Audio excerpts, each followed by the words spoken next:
7 alasan kenapa rumah minimalis bikin lebih hemat tanpa sadar. Sebelum lanjut lagi, jangan lupa untuk klik tombol subscribe, share, dan like ya. Bunda boleh juga klik tombol thanks atau terima kasih di kanan bawah.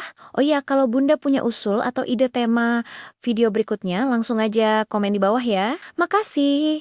Dan kita lanjut sekarang. Halo Bunda semua.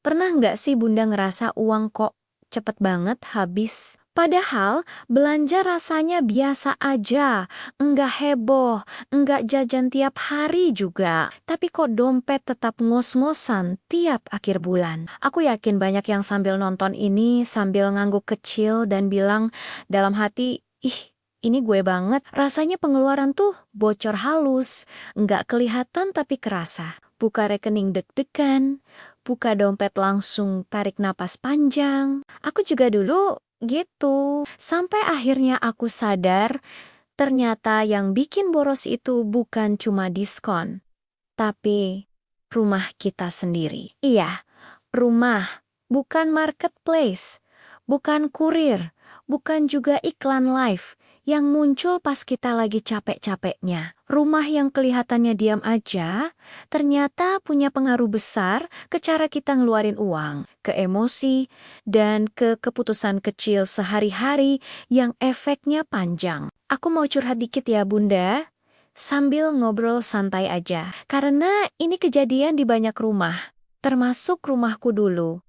Ceritanya sederhana, enggak dramatis, tapi ngena. Capek beres-beres, capek mikir, capek ngerasa kok hidup ribet amat, kadang ngerasa pengen nangis, tapi bingung nangisin apa. Dan seringnya yang jadi pelarian itu belanja kecil-kecil yang katanya biar happy. Ternyata rumah minimalis itu diam-diam bikin lebih hemat tanpa kita sadari, bukan karena tiba-tiba kita jadi super hemat atau berubah jadi akuntan keluarga. Tapi karena lingkungan kita pelan-pelan ngubah cara mikir, rumah yang lebih lega bikin kepala lebih adem. Barang yang lebih sedikit bikin keputusan lebih jelas. Dan dari persoalan itu, pengeluaran ikut nurun tanpa kita merasa lagi berhemat. Dan ini bukan teori sok-sokan, tapi kejadian sehari-hari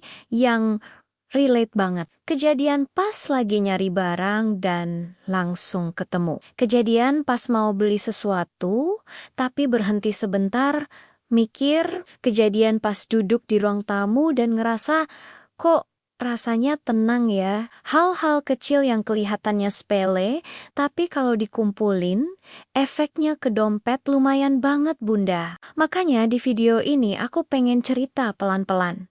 Bukan buat ngajarin, tapi buat nemenin. Karena banyak ibu-ibu di luar sana yang ngerasa lelah tanpa tahu sebabnya. Dan mungkin salah satu jawabannya bukan nambah penghasilan dulu, tapi ngurangin beban yang gak perlu di rumah. Tenang aja, kita bahasnya santai, sambil senyum-senyum kecil. Karena ternyata hidup lebih ringan, itu bisa dimulai dari rumah sendiri. Alasan pertama, rumah minimalis bikin kita jarang belanja barang gak penting, dan ini kejadian paling kerasa di kehidupan sehari-hari. Dulu waktu rumah masih penuh, tiap lihat diskon, rasanya kayak dapat panggilan jiwa. Karena mikirnya masih ada sudut kosong, masih ada lemari, masih bisa diselipin. Padahal yang kosong itu cuman kelihatan kosong, isinya numpuk tapi tersembunyi. Pas rumah mulai minimalis, tiap mau beli barang muncul dialog batin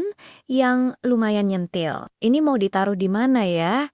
Ini bakal dipakai rutin atau cuma cantik doang? Dan lucunya, pertanyaan sesederhana itu sering bikin kita batal check out. Contoh nyatanya, rak serbaguna lucu yang di toko kelihatan gemas banget, tapi pas dibayangin masuk rumah, malah bikin sempit. Akhirnya, dompet selamat tanpa drama. Alasan nomor 2, rumah minimalis bikin kita lebih sadar sama barang yang sudah kita punya. Dan Ini sering bikin ketawa sendiri. Ternyata kita tuh sering beli barang bukan karena nggak punya, tapi karena lupa punya. Contoh paling klasik itu tempat makan, botol minum, atau wadah plastik. Dulu rasanya tiap ke supermarket pasti beli lagi, karena di rumah nggak kelihatan. Pas rumah dirapikan dan barang dikumpulkan satu kategori, baru sadar kalau botol minum bisa buat satu RT.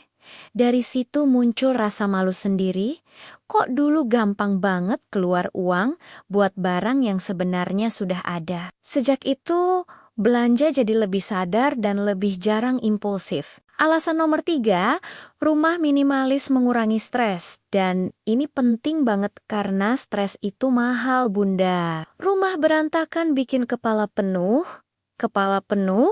bikin emosi gampang naik, emosi naik bikin pengen pelarian. Pelarian paling gampang apa? Jajan, entah itu kopi kekinian, makanan manis, atau scroll belanja online tengah malam sambil bilang ke diri sendiri, aku pantas bahagia. Padahal seringnya yang kita butuhkan cuma duduk di rumah yang rapi dan napas lebih panjang. Sejak rumah lebih minimalis, pulang ke rumah rasanya lebih adem, dan kebutuhan self-reward jadi jauh berkurang. Dompet ikut lebih tenang. Alasan keempat, rumah minimalis bikin kita masak lebih sering tanpa dipaksa. Dapur yang rapi itu efeknya kayak undangan halus.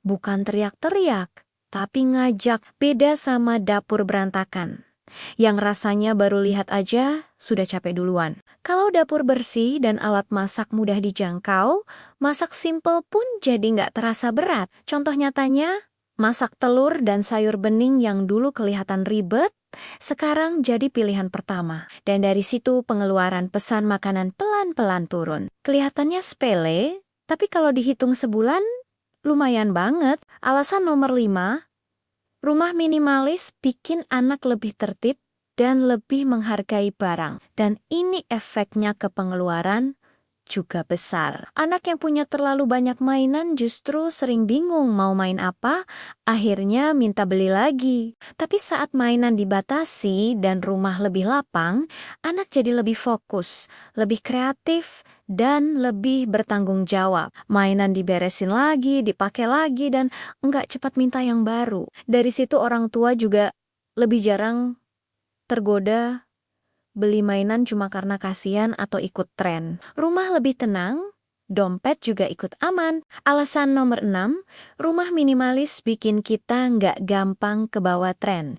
Karena rumah jadi semacam filter alami. Tiap ada barang viral, kita nggak langsung mikir lucu atau estetik, tapi mikir cocok nggak sama rumah dan hidup kita. Contoh sederhana, dekor musiman yang lucu di media sosial, pas dibayangin masuk rumah, malah bikin penuh dan ribet dibersihkan. Akhirnya kita belajar membedakan mana kebutuhan dan mana keinginan sesaat. Dan ini kebiasaan yang lama-lama bikin pengeluaran lebih terkendali tanpa merasa tersiksa. Alasan ketujuh, rumah minimalis bikin kita lebih kenal diri sendiri.